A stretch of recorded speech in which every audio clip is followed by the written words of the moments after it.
अस्सलामुअलैकुम एवरीवन, बिस्मिल्लाहिर्रहमानिर्रहीम। तो आज जो मैं वीडियो लेके आई हूँ, जिस बैग की वीडियो मैं आपके लिए लेके आई हूँ, बहुत ही ज़बरदस्त बैग बनके ये तैयार हुआ है। देखिए इस तरह से इसका जो साइज़ है बहुत ही अच्छा बनके आया है। ट्रैवलिंग बैग है ये, तो इसका साइज़ बहुत अच्छा है। इसकी लेंथ और इसकी चौड़ाई, विड्थ बहुत अच्छी आई है। इसके पीछे मैंने देखिए इस तरह से एक ये पॉकेट बनाई है, बैक पॉकेट, जो कि काफ़ी अच्छी गहरी है।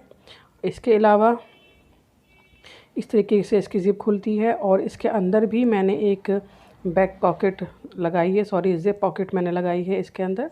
जैसे बैक पॉकेट लगाई है वैसे ही अंदर मैंने एक ज़िप पॉकेट लगाई है, देखिए इस तरह से। तो इसके अंदर जो है वो आपकी जो गड्डियाँ हैं ना, पैसों की जो गड्डियाँ हैं ना, वो अच्छी खासी इसमें 4-5 गड्डियाँ आपकी आ जाएंगी। और दूसरी साइड पे मैंने इसमें एक बड़ी पॉकेट और एक थोड़ी सी छोटी पॉकेट मैंने इसके अंदर लगाई है। और इसकी ओपनिंग देखिए अभी कितनी वाइड है, पूरी तरीके से बैग खुल जाता है और अच्छे से हमने बैग के अंदर क्या रखा है वो भी दिखाई देता है। तो चलिए हम इस बैग को बनाना स्टार्ट करते हैं। तो इसके लिए पहले हमें जो है वो इस तरीके से शीट को रेडी कर लेना है। ऊपर की तरफ मैंने अपना मेन फैब्रिक लगाया है, पीछे की तरफ मैंने कोई भी जो आपके पास ख़राब कपड़ा हो, बेकार हो, कोई दुपट्टा हो, चादर हो, कोई भी आपके पास जो बेकार फैब्रिक हो वो आप लगाइए। और इसके बीच में जो है वो मैंने यहाँ पे फॉर्मिरेन शीट रखी है, रबर शीट जो आती है आजकल, उससे पाइंचे वगैरह बनाए जाते हैं। तो ये आपको किसी भी टेलर मटेरियल शॉप पे बहुत ही आसानी से मिल जाएगी। 20 रुपये की एक शीट आती है ये। तो उसको रखा है मैंने बीच में, और इसके ऊपर फिर मैंने स्केल और चॉक की मदद से मैंने इसके ऊपर लाइंस बना ली थी, और फिर उन्हीं लाइंस के ऊपर मैंने मशीन से सीधी सीधी सिलाई लगा ली है। तो उससे ये तीनों चीज़ें जो हैं वो एक साथ कंबाइन होकर हमारे पास आ जाती हैं। तो इस तरीके से हमें 2 शीट रेडी करनी है और सेम साइज़ के ही हमें इसके लिए इनर भी कट कर लेने हैं। अब इसके बाद जो है वो मैंने इसके एक हिस्से पे बैक पॉकेट ऑलरेडी मैंने लगा ली है। तो उसकी वीडियो जो है वो मैंने आपको इसके अंदर बना के नहीं दिखाई है, नहीं तो जो वीडियो है वो बहुत ज़्यादा लंबी हो जाती है। तो उसका इसकी एक वीडियो जो है वो ऑलरेडी मेरे चैनल पे है, उसका लिंक मैं आपको दे दूँगी। आप उससे ये बैक पॉकेट लगा सकते हैं और बहुत ही आसान है। अगर आपको लग रहा है ये बहुत मुश्किल है तो नहीं, अगर आपको सीधी सिलाई लगानी आती है तो आप इस बैक पॉकेट को लगा सकते हैं आसानी से, ठीक है।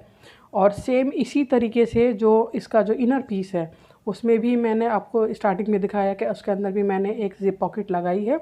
तो सेम दोनों तरीके से हम उसमें इसको लगा लेंगे। इसके बाद हमें हैंडल्स बनाने हैं। तो हैंडल्स के लिए मैंने यहाँ पे इसकी जो लेंथ है वो है 26 इंच की इसकी लेंथ है, और इसकी जो चौड़ाई है वो है 1.5 सेंटीमीटर, यानी कि 1.5 सेंटीमीटर।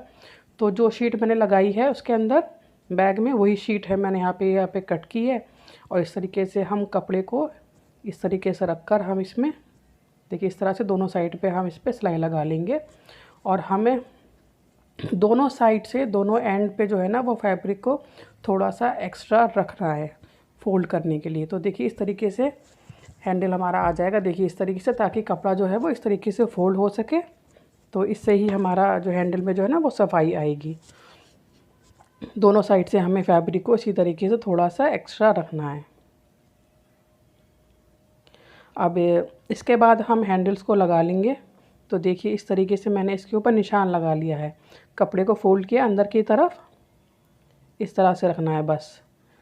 और फिर उसके बाद यहाँ पे मैंने एक निशान लगा लिया है, तकरीबन 3 सेंटीमीटर का निशान है। तो आपको जितना भी निशान लगाना है दोनों पे आप निशान लगा लें, ताकि दोनों हैंडल्स के जो साइड हैं वो इक्वली उस पर सिलाई आए। तो जब वो इक्वल दिखेंगे तो वो अच्छे लगेंगे। किसी पे छोटा हो सिलाई और किसी पे बड़ी हो तो वो फिर अच्छा नहीं लगता। तो इस तरीके से यहाँ पे रख कर इस पे जो है हमें सिलाई लगानी है।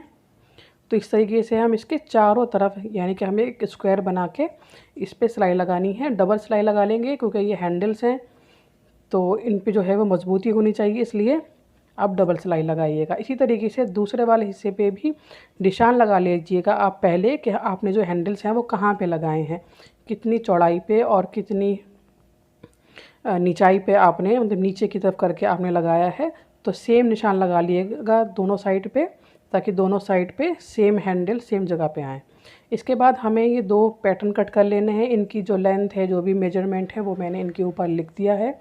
तो इस तरीके से 2 हमें छोटे से पैटर्न बना लेने हैं। और इसके बाद जो है वो सेम तरीके से मैंने शीट को रेडी किया है। ऊपर की तरफ मैंने फैब्रिक लगाया है, अपना मेन फैब्रिक ब्लैक, और उसके बाद नीचे शीट है और बीच में शीट है और नीचे की तरफ ये आप कोई भी बेकार कपड़ा लगा लें। ठीक है, अब इसके बाद जो है वो हमें इस पैटर्न को इसके ऊपर रखना है और सिंपली निशान लगाना है और कट कर लेना है। तो इस तरीके के जो है वो हमें 2 पीस कट कर लेने हैं। और इसके बाद जो है, जो हमने ट्रायंगल शेप जो काटी है उसके हमें 4 पीस कट कर लेने हैं। तो इसी तरीके से निशान लगा लेंगे और फिर इन्हें हम कट कर लेंगे। तो इस तरीके से देखिए हमारे पास ये 4 पीस आएंगे। और अब हमें लेनी है ज़िप, और ज़िप के एक साइड पे हम इस तरीके से रखेंगे इसको, एक पीस को इसके एंड पे सिलाई लगा लेंगे और ये पलटकर फिर इस तरह से आ जाएगा। देखिए इस तरह से। सेम इसी तरीके से दूसरा पीस हम ज़िप के दूसरे एंड पे इस तरह से रखेंगे, एक सिलाई लगा लेंगे और फिर ये पलटकर इस तरह से सीधा आ जाएगा। जब हम इतना काम कर लेंगे तो इसके बाद जो है, जो हमने बड़ा पीस कट किया है पैटर्न से, उसको हम लेंगे और इसके जो छोटा वाला साइड है ना, एक थोड़ा सा बड़ा है और एक थोड़ा सा छोटा है। तो जो छोटा वाला साइज़ है उसको हमें इस तरह से रखना है इसके ऊपर और इस पे एक सिलाई लगानी है और फिर इसको पलटकर इस तरह से हमें इसके ऊपर टॉप स्टिच लगा लेनी है, मतलब सिलाई लगा लेंगे ऊपर से ताकि ये अच्छे से सेट हो जाए। और सेम इसी तरीके से जैसे हमने ज़िप के एक साइड पे इन तीनों चीज़ों को हमने सेट किया है, सेम इसी तरीके से ज़िप के दूसरे साइड पे भी हमें इन तीनों चीज़ों को सेट कर लेना है। अब हमें बैक को एक दूसरे के साथ कंबाइन करना है। तो हम एक पीस को दूसरे पीस के ऊपर इस तरह से उल्टा रखेंगे और इसको हमें सिर्फ नीचे की तरफ से सिलना है। ठीक है, नीचे से हम इस पर एक सिलाई लगा लेंगे। देखिए इस तरह से सिलाई आ गई है। अब इसके बाद जो है, इसके जो कॉर्नर्स हैं ना, इनको मुझे हल्का सा, बस देखिए सिर्फ इतना सा मैंने चुन्ना सा मुन्ना सा बस मैंने काटा है इसको। सिर्फ इसके कॉर्नर को हमें कट करना है, हल्की सी गुलाई देनी है बस। ठीक है, बहुत नहीं देनी है। आप देख सकते हैं कि मैंने कितना सा पीस यहाँ पे कट करा है। तो इसके जो चारों कॉर्नर हैं, हमें चारों कोनों को इसी तरीके से कट कर लेना है।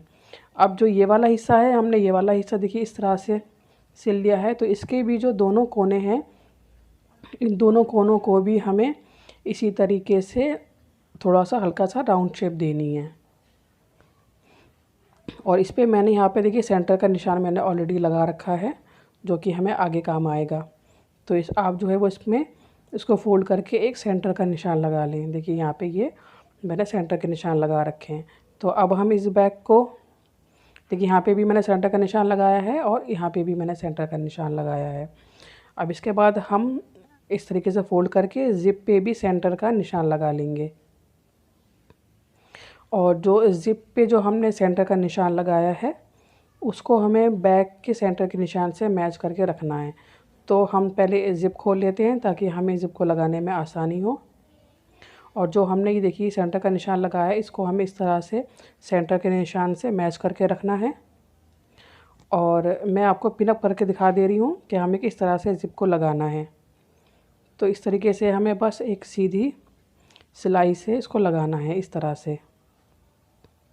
यहाँ पे भी पिनअप कर लेंगे और ये देखिए इस तरह से हमें ये राउंड शेप यहाँ पे आनी चाहिए। तो बिल्कुल राउंड शेप पे ऐसे रखना है। ये देखिए यहाँ पे इस तरह से। अब यहाँ से सिलाई लगाते हुए यहाँ तक लाएंगे और फिर इसको इस तरह से करेंगे सीधा और बिल्कुल इसके नीचे तक हम ले आएंगे। तो इसका जो सेंटर का निशान हमने लगाया था, वो निशान जो है, ये जो बीच वाली सिलाई आ रही है ना, दोनों हिस्सों को जहाँ पे हमने जोड़ा है, उस सिलाई पे इस निशान को आके मैच होना चाहिए। आपको इस बात का ध्यान रखना है। तो कोई भी हिस्सा अगर थोड़ा सा बड़ा दिख रहा है आपको, तो आप उसको कट करके सीधा कर लें, सॉरी छोटा कर लें। ठीक है, तो इसी तरीके से हम दूसरी साइड पे भी ज़िप को अटैच कर लेंगे जैसे कि मैंने अभी आपको बताया। तो देखिए ये इस तरह से सिल के आ जाएगा। ये नीचे वाली सिलाई आ गई है हमारी और ये इस साइड से देखिए इस तरह से सिल के आ जाएगा ये। तो ज़िप तो लग गई है इसके अंदर। अभी इसके बाद जो है वो हमें इसका इनर पीस सिलना है। तो जैसे कि मैंने आपको बताया था कि इनर पीस पे मैंने जो पॉकेट बनाई है, ये जिप पॉकेट जो बनाई है, तो आप इसके लिए वीडियो देख सकते हैं, आप उस तरीके से बना सकते हैं जिप पॉकेट। अब जो दूसरा हिस्सा है उस पर हमें बनानी है पॉकेट, जो मैंने आपको स्टार्टिंग में दिखाई थी, छोटी और बड़ी पॉकेट। तो उसके लिए मैंने ये 2 पीस लिए हैं, इनको मैंने एक के ऊपर एक रखा है, उल्टा करके रखा है। और फिर इसके बाद हमें इसके ऊपर सिलाई लगानी है। तो यहाँ से लेके मैंने सिलाई लगाना स्टार्ट किया पूरे में, लेकिन यहाँ पे बीच में थोड़ा सा इतना हिस्सा जो है वो मैंने खुला छोड़ा है, ताकि हम इसको पलट कर सीधा कर सकें। और सीधा करने से पहले जो है वो आपके इसके कॉर्नर को थोड़ा थोड़ा सा कट कर देना है। तो चारों कोनों को हमें हल्का हल्का सा कट करना है, सिलाई नहीं कटनी चाहिए, सिलाई तक नहीं, सिलाई से थोड़ा सा पहले। और फिर इसको यहाँ से हम पलट कर सीधा कर लेंगे। और इसके कॉर्नर जो हैं वो आप अच्छे से बना लें पहले। अब इसको जो खुला हुआ हिस्सा है मैंने इस तरीके से अंदर की तरफ फोल्ड करके इसको पिन अप कर लिया है। ठीक है, अब हम अपना बैक का ये वाला हिस्सा लेंगे, इस पर हमें ये लगाना है, उसके ऊपर हम रखेंगे। जहाँ पे भी आपको इसको लगाना है, इसको पहले आप रख कर पिन अप कर लें, ताकि सिलाई लगाते वक्त परेशानी ना हो।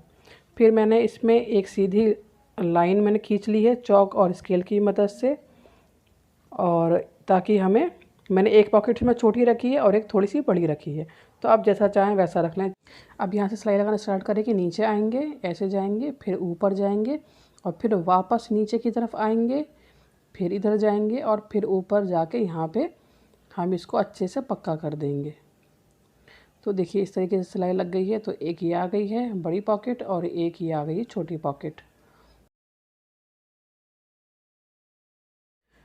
तो जिस तरीके से हमने जो ये बाहर वाला हिस्सा रेडी किया है, सेम इसी तरीके से हमें इसका इनर वाला पीस भी सिल लेना है। तो देखिए मैंने इसका जो है वो इनर पीस सिल लिया है सेम इसी तरीके से। इसका जो नीचे वाला जो हिस्सा है ना, उसमें मैंने थोड़ा सा गैप रखा है। देखिए ये वाला जो हिस्सा है ना, इसी तरीके से ये दोनों जो हिस्से हैं हमारे ट्रायंगल वाले, इसको हमें बड़े पीस वाले से सिल लेना है। दोनों साइड पे मैंने यहाँ पे इसको अंदर की तरफ से कपड़े को फोल्ड कर लिया है, और बीच में मैंने थोड़ा सा गैप दिया है क्योंकि यहाँ पे ज़िप आएगी। तो ज़िप के लिए मैंने यहाँ पे थोड़ा सा गैप यहाँ पे रखा है, और गैप के साथ मैंने इन दोनों पीसों को इसके साथ अटैच कर लिया है। फिर सेम उसी तरीके से साइड से हमने इसको सिल लिया है, और नीचे की तरफ से जो है ना, मैंने इसको पूरा नहीं सिला है। देखिए इस तरह से थोड़ा सा मैंने इसको ओपन रखा है, क्योंकि बाद में हमें यहीं से अपने बैक को पलट कर सीधा करना है। तो अब जो है वो हम ये करेंगे कि इसके अंदर जो है, अब इस बैक को जो है वो हमें सीधा करके इस इनर वाले हिस्से के अंदर हमें इसको सेट करना है इस तरह से।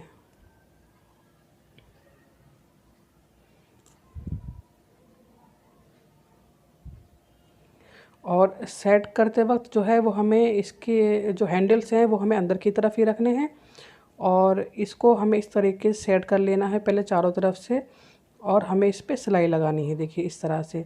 तो पहले जो है वो मैं इसको पिन अप कर लूँगी चारों तरफ से, मैं इसके जो कॉर्नर हैं जो भी हैं सब सेट करके, और फिर हम इस पर सिलाई लगा लेंगे। जैसे हमने ज़िप पे सिलाई लगाई ना, सेम उसी ज़िप वाली सिलाई के ऊपर ही हमें सिलाई लगानी है। फिर उसके बाद जो है वो हम यहाँ से इस बैग को पलट कर सीधा कर लेंगे।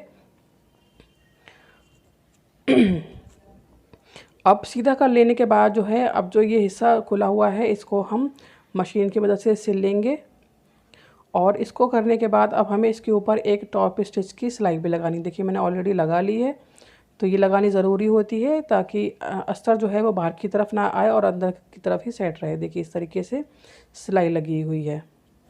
तो बैग हमारा जो है वो अब बिल्कुल रेडी है। तो आपके मन में अगर कोई क्वेश्चन है, आप पूछना चाहते हैं, तो आप मुझसे पूछ सकते हैं, मैं इंशाल्लाह उसका जवाब ज़रूर दूंगी। और आपको बैग और वीडियो कैसी लगी ज़रूर बताइएगा।